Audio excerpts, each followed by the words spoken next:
Assalamualaikum warahmatullahi wabarakatuh. Selamat pagi, selamat siang anak-anak. Masih semangat ke hari ini untuk belajar? Pastinya semangat dong ya. Nah, coba kalian lihat gambar berikut ini.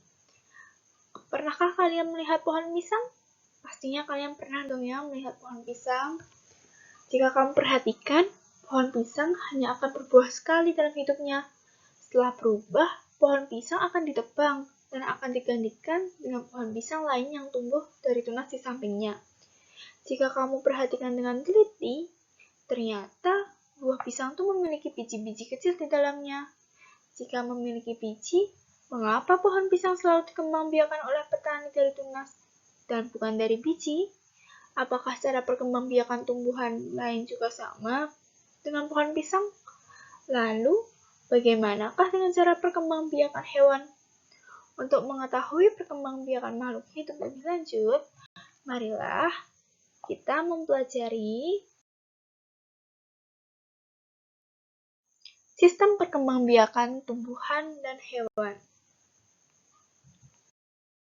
Nah, untuk tujuan pembelajaran hari ini, pertama, dapat menjelaskan perkembangbiakan vegetatif pada tumbuhan, dapat menyebutkan macam-macam perkembangbiakan vegetatif pada tumbuhan, dapat mengidentifikasi bagian tumbuhan yang berperan dalam proses perkembangbiakan vegetatif, dapat menjelaskan perkembangbiakan aseksual pada hewan, dan dapat menjelaskan macam-macam perkembangbiakan aseksual pada hewan. Nah, kita lanjut ke reproduksi tumbuhan. Oke, baik, lanjut ke reproduksi tumbuhan. Nah, ada dua macam cara perkembangbiakan tumbuhan, yaitu perkembangbiakan vegetatif atau disebut aseksual dan perkembangbiakan generatif atau disebut seksual. Reproduksi vegetatif atau reproduksi aseksual merupakan suatu cara reproduksi di mana terbentuknya individu atau organisme baru tidak didahului oleh peleburan sel kelamin jantan dan betina.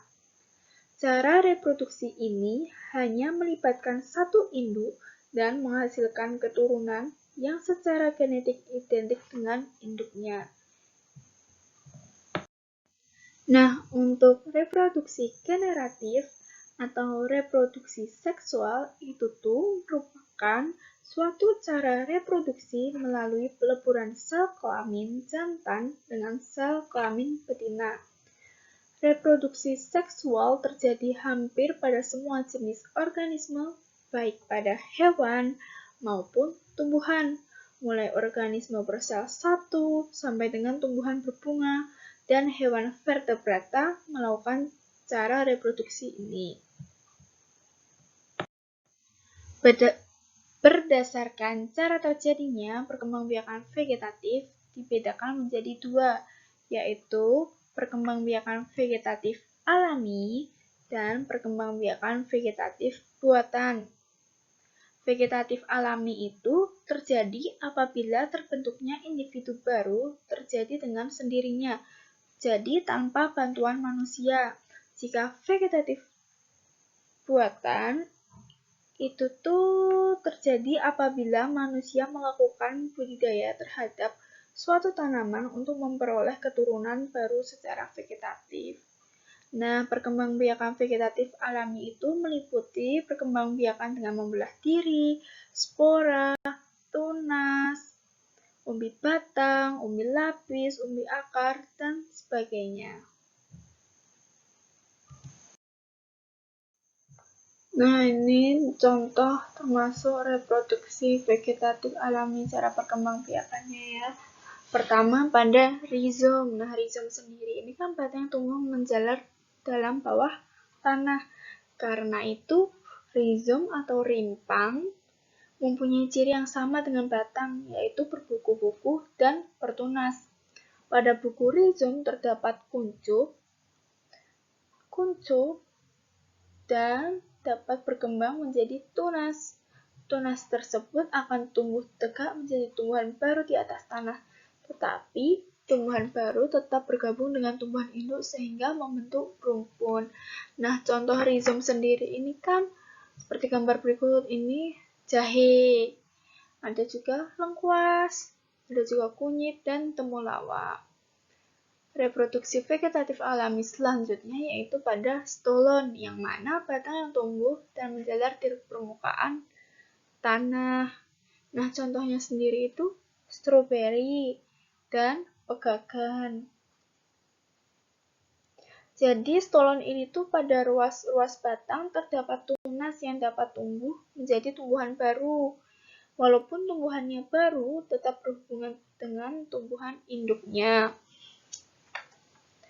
Tumbuhan baru itu tidak bergantung kepada tumbuhan induknya, sehingga apabila stolonnya itu nanti dipotong, jika stolonnya ini nanti dipotong, maka tumbuhan baru dapat terus tumbuh.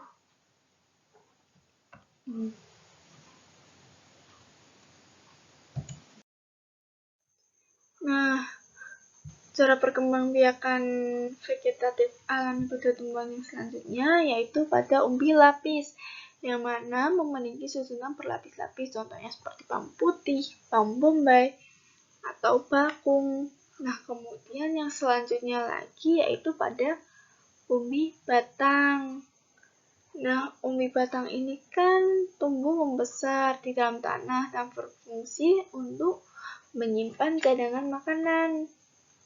Nah, khususnya itu dalam bentuk amilum atau pati. Umbi batang itu mempunyai tunas. Yang dapat berkembang menjadi tumbuhan baru. Nah, contohnya tuh pada kentang dan ubi jalar. Nah, itu merupakan contoh tumbuhan yang berkembang biak dengan umbi batang. Nah, selanjutnya pada umbi akar. Akar yang tumbuh membesar ini berfungsi sebagai tempat cadangan makanan. Nah, contohnya sendiri itu pada wortel. Selanjutnya ke tunas adventif daun. Nah, tunas yang muncul itu bukan dari ujung batang atau ketiak daun, melainkan pada tepi daun atau pada akar. Nah, tunas adventif ini yang dipisahkan dari tumbuhan induknya dapat tumbuh membentuk tumbuhan baru. Contoh tumbuhan yang dapat berkembang biak dengan tunas adventif pada daun adalah cocor bebek. Nah, ini tuh tunasnya.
Nah, tadi kan udah mempelajari cara perkembangbiakan reproduksi pada tumbuhan.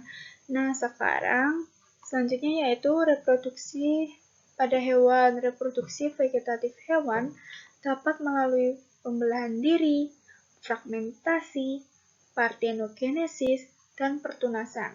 Mari kita bahas satu per satu.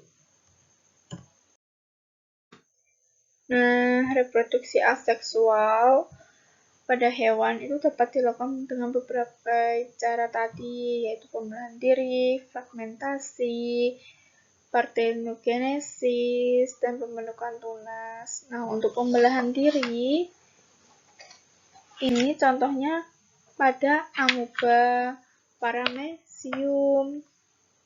Amoeba yang sudah dewasa ini tadi akan membelah menjadi 2 inti. Nah, kemudian sitoplasma juga membelah sehingga menghasilkan 2 individu yang baru. Gitu. Kalau fragmentasi itu contohnya pada cacing planaria. Nah, ketika cacing planaria ini mencapai ukuran dewasa, tubuh cacing ini tuh akan terbagi menjadi beberapa bagian. Dari bagian-bagian ini akan tumbuh dan berkembang membentuk individu baru. Gitu. Kemudian ada pembentukan tunas. Nah, pembentukan tunas ini contohnya pada gambar tersebut ada hydra, ada porifera, juga ada terumbu karang. Nah, kemudian ada partenogenesis. Nah, itu contohnya pada kecoa atau lebah. Jadi kan partenogenesis sendiri kan peristiwa perkembangan sel kelamin betina menjadi individu baru tanpa adanya pembuahan. Jadi individu baru tanpa ada pembuahan atau fertilisasi.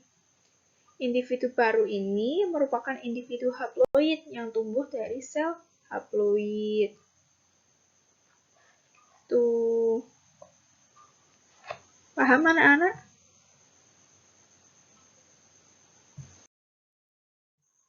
Apakah ada pertanyaan? Jika ada pertanyaan, ditanyakan ya. Selanjutnya, kita akan mengerjakan LKPD. Oke, semangat. Terima kasih.